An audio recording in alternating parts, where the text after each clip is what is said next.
All right. Hi, I'm Aparna from NASA Goddard Space Flight Center and University of Maryland College Park. So I'm going to talk about completing exoplanet census with Nancy Grace Roman Space Telescope.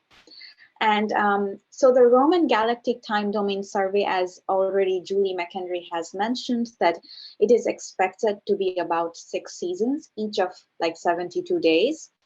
And 6 seasons would be spread over about 5 years, including the first 2 and last 2 bulge seasons. We are expecting about 7 galactic bulge fields to be observed every 15 minutes, but this number can change as the specifications keep upgraded. About 1.96 square degree field area, and we are looking for about 3 filters. One is the wideband filter, and about 40,000 images in each field with this particular passband. We are also looking into about 2 other filters, which is one is more like red and one is more a little bluer, and we plan to observe in these 2 other filters every 12 hours. So each session, each epoch, we might have about 800 images of each of these fields in these 2 different passbands as well. So in this particular talk, I would focus more on the exoplanet studies we can do with the Roman Galactic Time Domain Survey. But there's also so much more that can be done with this time domain survey. And I would encourage you to look for Scott Gowdy's talk, and also Casey Lamb's talk would talk about like how we can do some black hole related science with this survey.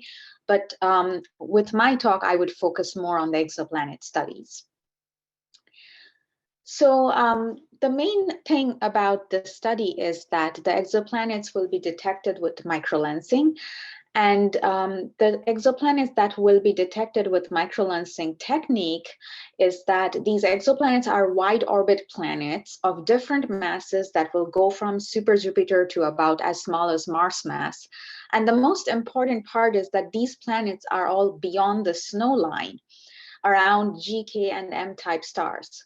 So a lot of the planets, like in today, like about 4,000 and more planets are discovered, but most of them are dominated by planets that are much closer, and also they are much hotter. But these will be the cold wide orbit planets, and there is currently very few, like with the current survey, ground-based surveys that we have over 15 plus years, there's only 100 about planets, exoplanets discovered using this method of microlensing and in this particular demographic of exoplanets. But with Roman, we are predicting that there will be about more than 1,400 such exoplanets to be discovered, and also about 50% or more of them, we can get the mass measurements, both of the planet and their host stars. So with this time domain data, we will not only just detect all these exoplanets, we will also get the measurement of the mass of the exoplanets and their host stars. So why it is so important for us to get the cold, low mass exoplanets? There are several reasons behind that. So in the planet formation theory, for a long time, it has been thought that these wide orbit cold planets are located in the birthplace of planet formation, which is just beyond the snow line. And as you already see, as we have already mentioned, that there aren't too many planets, there aren't too many observations in that particular demographics. So a lot of the planet formation theory has been based on only the theory or only the physics, and also as we are getting more and more observation, the theorists are changing the theories, but we don't have much observation in this particular region. So how can we really come up with a good theory that would actually work for it? And also we want to answer questions like, how common is our solar system?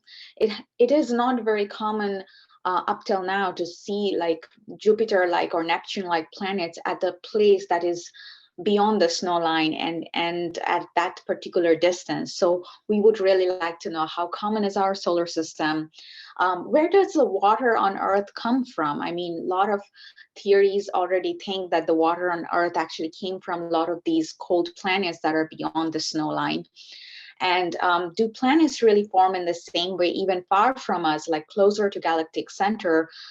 Do these planets also form in the exact same way as it forms just around us? And most importantly, for future missions, we would really like to know that what kind of stars would like to host which kind of planets, especially when it comes to Earth-like planets, so that we know that which kind of stars are more likely to have like the next Earth 2.0. So for all these reasons, we would like to really get an exoplanet census. And for that, the action items would be to detect the exoplanets, build a statistics of the exoplanets and their mass, their host star masses, their separations, and their distances. So here is a diagram that was made when Roman was called W first. But as the diagram already shows, that these are a lot of the planets that are that were detected by Kepler, or mostly like with transits. And these are the planets that have different masses, but most of them are really close to their host star. And you can see the planet mass and Earth masses in the y-axis, and you can see the semi-major axis in AU in the x-axis. And from that, you can see that they are really close to their host star. Whereas the W first, I mean, formerly W first, currently the Roman Space Telescope would detect all these planets of different masses, and it would come down to close to Mars mass. But this would be at a distance which is almost like 1 AU to about 10 AU and further. So this is where it shows that it will actually fill up the space where we don't really have many planets already discovered. It will also detect free-floating planets, but I will come to that point later. So what exactly is microlensing? There will be two stars, like one is the source star, and that's in the background, and it's over here. And there's a lens star, which is actually hosting planet or planets. And when usually these lens star are kind of in the disk. So when these lens star and the source star kind of align in our line of sight, the light from the source star gets bent by the gravity of the lens star and creates different images which overlaps and makes these magnification. And if there's also a planet, then the light gets deflected by the planet and also creates this anomaly due to the planet. So there is, in the left, you can see that this is kind of a curve that is kind of a cartoon diagram for it. And here is on the right is an actual data that is, this was one of the first events that was detected. So you can see that there is this graph that shows that this anomaly is created because of the planet detection. And in the photometry data, we actually just see that the light is getting brightened up because of that. So this is also taken over like about 200 days, about 150 to 200 days. So that shows that what time domain data can do actually. So what are the chances that really two stars would align up and microlensing would happen? The chances for that is like really small. And because of that, we actually tend to choose the fields close to galactic bulge field, because there the stars are really dense. The star field is really dense, so we can still observe more. There's a higher probability of observing more and more microlensing events. So that's why we really need to look at the galactic bulge fields. So that's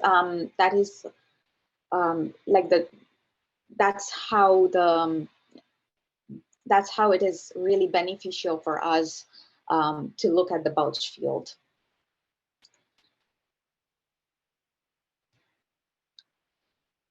So here is another demonstration where I can show that this is the anomaly that is caused because of the planet. But here is one demonstration that shows that when the planet is bigger, there is actually the signal is bigger, or the deflection is bigger. So the signal is stronger or bigger when the planet is bigger, and when there's no planet, there's literally no signal. So this is something important to note, because currently with our current ground-based observations, we have been able to detect even up to 5 Earth mass-ish planets. But I think, we think that when we have a photometry like Roman, we will be able to detect something way more than that. We will be able to detect way many planets that has like smaller mass, because the photometry is going to be so good that we would be able to detect even smaller signals like that. So here is another example of the microlensing light curve. And in this case, this was a light curve that was also spanning over like about 100 days. And in this case, this is the particular dip you see over here is like the anomaly that was detected because of the planet signal. But in this case, the Earth was also accelerating around Sun, and this effect of acceleration is caught in the microlensing light curve. And you can see that this in the residual, there is this faint gray line that would have been the curve without the effect of parallax. And the model that fits with the effect of parallax actually fits the observation data points really well. So that's how, with the modeling, we can actually even determine the parallax. And if we can get the parallax and we can get a good signal of the anomaly of the planet, we can get the mass measurements from that.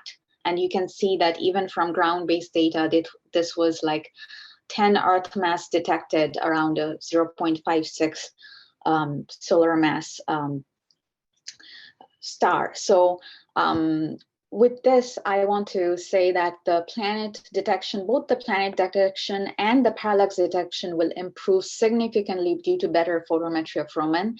And I think that Sebastiano Calcinovati has a talk today way more on this photometry analysis and how to deal with this.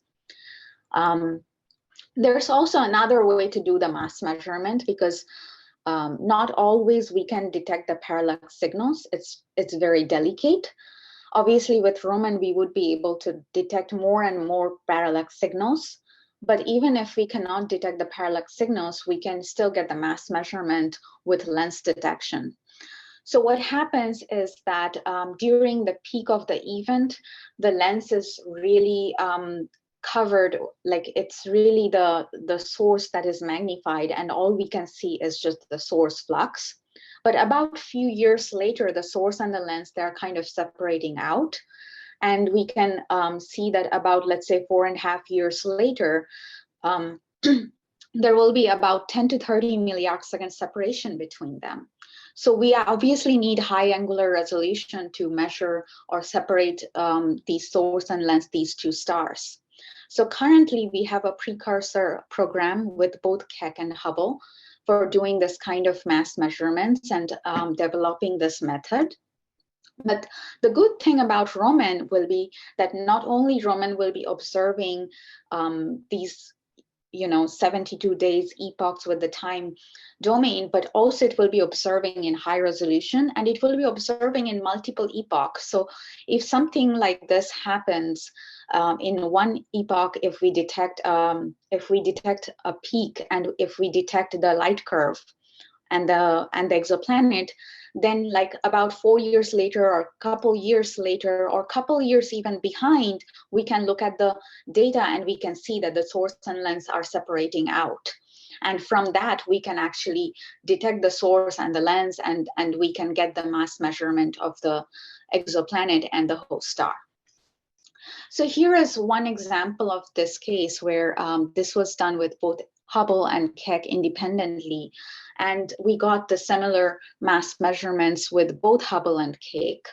And this was also during the peak. We could see only the light from the source star being magnified. We couldn't really see the lens in the ground-based, not high resolution data, normal data. But later with HST and Keck high resolution images, we can see about 5.83 years later, they are all separating out about 34 milliarcsecond. And these images were taken only with like about 10 to 20 images. Whereas, as you may remember, that we are expecting about 40,000 images from Roman and about 800 images in different passbands. So we are expecting a lot more deterred images and a lot better understanding of the PSFs to be able to do good astrometry on these images. So even with the current few data that we have from Hubble and Keck, we can actually measure as small as 34 milliarcseconds. So we are expecting to do better when we actually get data from Roman. Also, in case of Roman, as I would like to mention that there's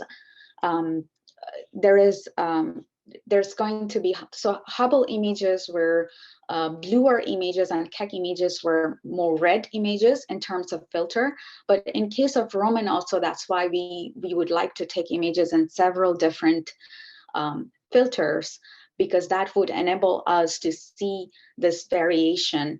And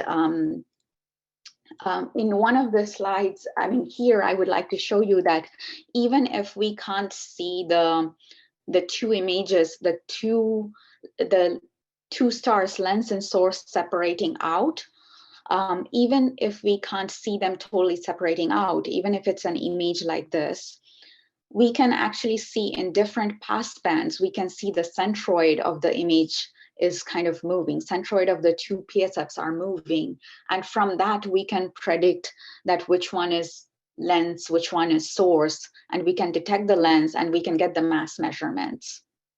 So this particular case was observed simultaneously with both Hubble and Keck, so that we knew that it was all happening at the same time because it was observed at the same time. So this is how it was. But I can say that since we are going to be observing in different passbands, like every 12 hours or so in Roman, we would be able to do this thing without having all these follow-up observations from multiple telescopes. So that is a very big advantage of Roman, to use this method and to get the mass measurements. Also, I would like to mention that when we are getting mass measurements, here is in the left, there is this curve that we have from the light curve. This is kind of how the parameters look from the light curve versus this is how the parameters look from the high resolution. So you can see that the parameters are constrained very well with the high resolution follow-up observation. And also in the right, I would like to show that this pink and green shaded curve is like what the parameters are measured or like estimated from the ground-based previous observations, which is, so in y-axis there's the mass of the host star, and in x-axis there's the distance to the system. So this is basically showing, this wide curve is showing basically the mass can be anywhere from 0 to 1 solar mass, basically. Whereas when we took that along with when we put the constraints from the high resolution observation, we got this green curve. And then we also got from mass luminosity relationship, we got these orange and blue and the gray curve we got from the image that I showed from 3 different passbands. And we got this solution that exactly shows that the mass is about 0.56 solar mass. So we got from like about 0.1 to 1 solar mass to like that whole range to 0.56 solar mass. So it really constrains down a lot. Hey, Aparna, So, you've got about 5 minutes left. okay, thank you. So with all that, I would like to say that we have also actually able to constrain down for one particular event. We actually did this method when the separation in time was only 1.7.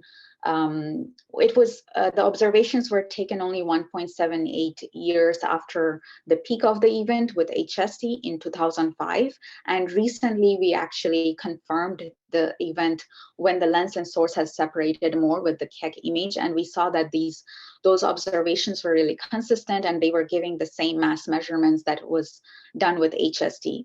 Again, this HST was data was done with like about 14 images. So if we can do so good with 14 deterred images and get a really good PSF constructions, so definitely with 40,000 images and 800 images of Roman, we expect to do really good astrometry with that.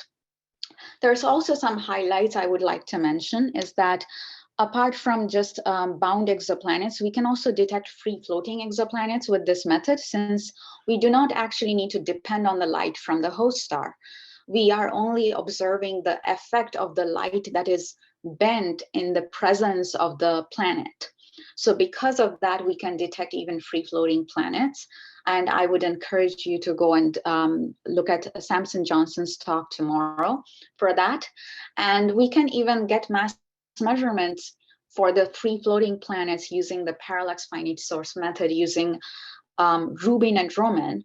And I think Etienne Bachelet's talk tomorrow may mention some of that too. And this is possibly the only method in which we can get the mass measurements of free-floating planets.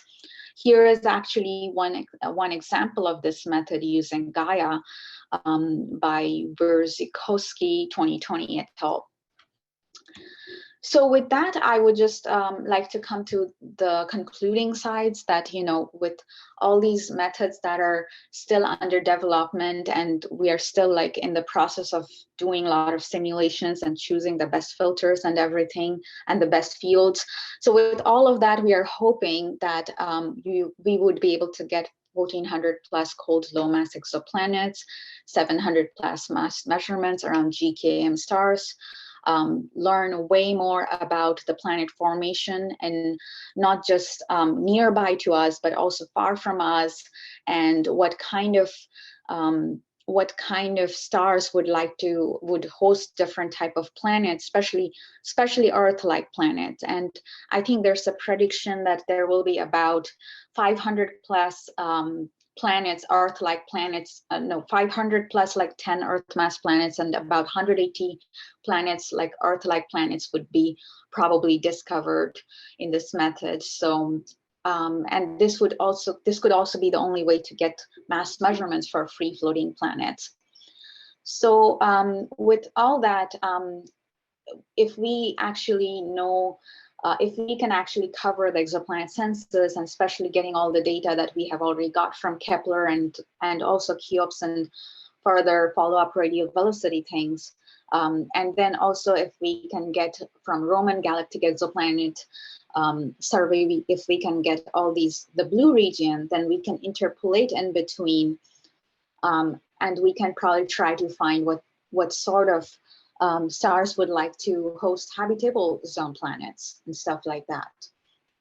So with that, I would say thank you for the invited talk, and please look forward to the other talks by, I think today there's Kalchinovati's talk, Sebastiano Kalchinovati's talk, and tomorrow there's talk by Etienne and Scott Gowdy, Valerio, and Samson and Casey Lamb. So, yes. Thank you very much, Aparna. And just to come back to that point, there's talks today, as Aparna was saying, on some of the data processing that's being planned for these time domain surveys. So that's later this morning. There's a lot more on supernova today. And then we swing back around to microlensing tomorrow and hear all about more about the exoplanet census and also other science that could be done with the Galactic Bulge survey. So it's going to be really great. So does anyone have any questions for Aparna? Please put them either in the chat or the Slack channel. And we can read them now, or you can put them in later.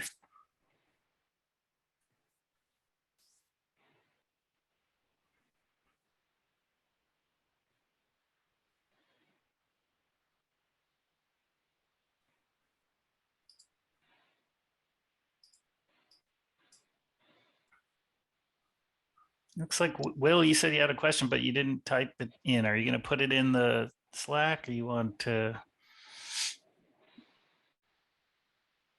Nice work. Okay, we're going to get a question. So Aparna, we're a little ahead of schedule, so we'll just take a little pause here and we'll get you a good question, and then I think we have a break coming up.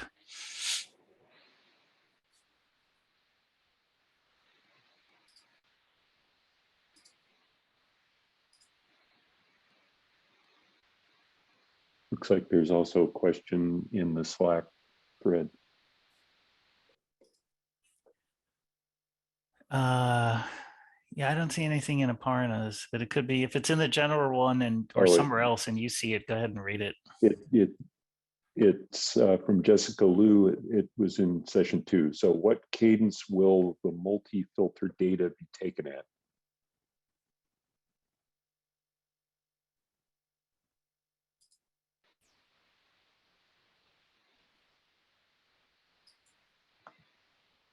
Hi, can you repeat the question?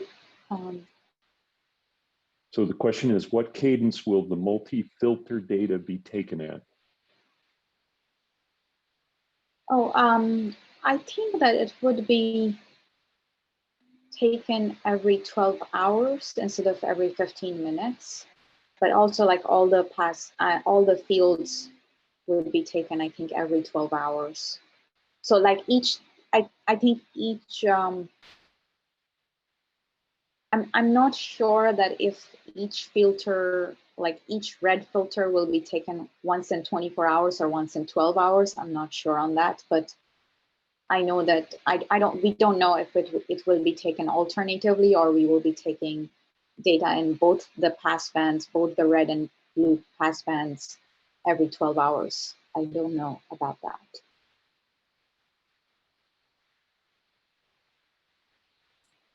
Okay, thanks, Aparna.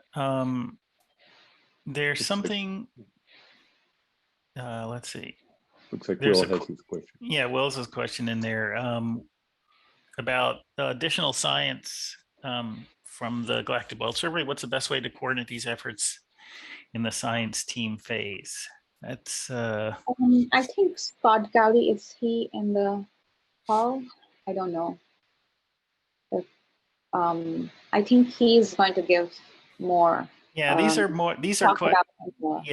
good questions. Well, I mean, this is more about thinking about getting teams together and how best to answer the opportunities for the community that are upcoming.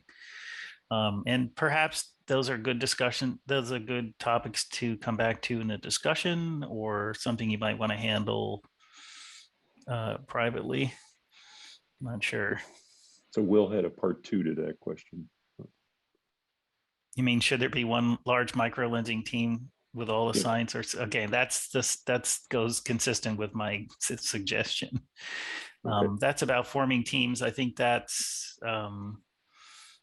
something you might want to think about for the discussion session or handle in the Slack or something. Not sure that there's a right answer to that. So Samson Johnson had an answer to Jessica Liu's question. Oh, good. So it's in the chat. Yeah, Samson, if you can unmute if you want to go ahead and say that, or it looks like it's every 12 hours right now. Yeah, I think that's what's in Penny 2019. But for better mass measurements, like Aparna was talking about, like potentially getting more color or a higher color cadence could be potentially useful. So I think that's sort of being fine-tuned at this point, and adding different colors, not just the single Z band, things like that. Yeah, that's really great. Can you also maybe put something in the Slack so we can sort of preserve this, and then you guys can continue to discuss it maybe. I think Jessica had her question. It was in session 2. Okay, there's another one from George. Let's see. For what role? What's the role for the KS band filter in the microlens survey? V minus K was mentioned as one technique for resolving ambiguity. So, Aparna, do you have anything to say about inclusion of the KS? Yeah. So actually, in the I think my screen is still sharing. So maybe you can still see my slide. Yep, we can see it. Yeah, so in a case like this, the V versus K color dependent centroid shift, like it's like the K band. So what happens is that a lot of times we are noticing that the source that is in the background versus the lens that is in the foreground, the lenses there's because of there's difference of dust and everything, but the lens is actually much redder than the source a lot of times, not always, but a lot of times. And so we do notice that because of that, in the K band, we are actually seeing the centroid being, so in the passband K band, we see the lens as even more red than the source. So the lens and source, they usually have very different colors. And so we can actually distinguish the colors of the two stars in K band versus V band. So like one is kind of like really further into red band versus one is less red or bluer band. We can actually distinguish the two stars have two different colors because the centroid of the two stars seem to be moving. So in this case, the centroid is closer to the lens because the lens seems to be even redder in the red passband, whereas in blue passband the lens is fainter, and the source is, because the source is bluer, so the source seems brighter in the blue passband. So the centroid shift kind of happens. So the centroid kind of shifts between K to V. And so we are hoping to do something very similar with the K band that, and we would get something a little bluer band in Roman, and we hope to see that shift in the Roman multiple filter data. Thank you very much, Aparna. I think we're almost upon our break time. Yeah, Casey Lamb had a question, but Casey, maybe you could put that in the Slack for later. And yeah, we're just about right on schedule. Unless that would it's be really, yeah, it'd be great.